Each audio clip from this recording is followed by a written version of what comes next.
가톨릭교회는 사형제 폐지 운동과 함께 범죄 피해자 가족 지원에도 힘쓰고 있는데요. 정부가 사형제 옹호보다는 남아있는 가족의 치유와 회복을 위해 더 적극적으로 나서야 한다는 지적이 나옵니다. 윤재선 기자가 보도합니다.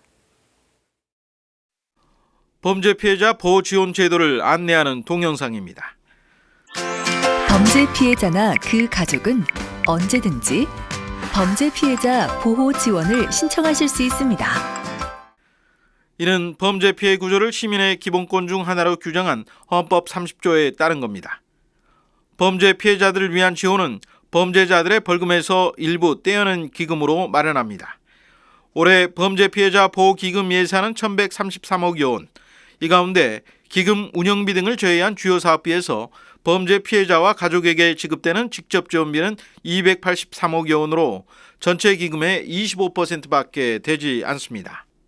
근데 벌금에 있어서 아주 작은 부분만 범죄자 피해 구조에 지금 사용되고 있습니다. 그래서 어떤 피해 구조와 관련되어 있는 부분에 있어서도 그 재원에 대한 국고 지원의 부분을 갖다가 좀 현실화해야 할 필요가 있을 것 같고요. 사형제 유지를 주장하는 법무부는 응보의 역할을 내세워 범죄 피해자에 대한 공감을 강조합니다. 실제로 하루하루를 고통 속에 살아가는 피해 유가족들이 적지 않습니다. 정부가 사형제 옹호에만 매달릴 게 아니라 피해자 가족의 울분에 공감한다면 이들의 치유와 회복은 물론 실질적인 범죄 예방에 적극 나서야 한다는 지적이 나옵니다. 국가는 흉악범들을 죽일 생각만 할 것이 아니라 병들어가고 있는 사회, 특별히 특권층들은 처벌받지 않는 이 불평등과 그들의 오만, 그들만의 카르텔 해체해서 이 불평등과 양극화, 차별과 편견을 깨야 할 것입니다. 서울대교구 사회교정사무위원회는 사형제 폐지 운동과 함께 피해자 가족을 위한 경제적 심리적 지원은 물론 정기 모임 등을 통해 치유를 돕고 있습니다.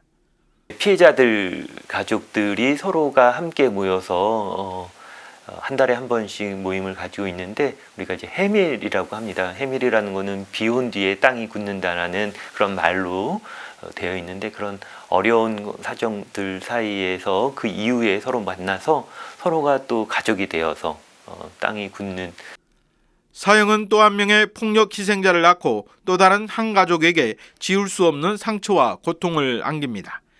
현대일 신문은 어렵고 힘든 상황에서도 사형제 폐지의 뜻을 함께하는 피해자 유족도 있다고 증언합니다.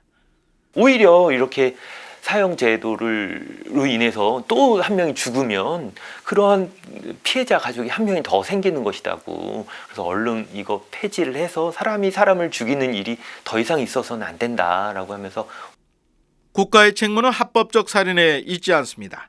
피해자와 그 가족에 대한 보호와 충분한 지원을 통해 희망의 창이 되어주는 것, 바로 그것이 국가의 역할이자 책무일 겁니다.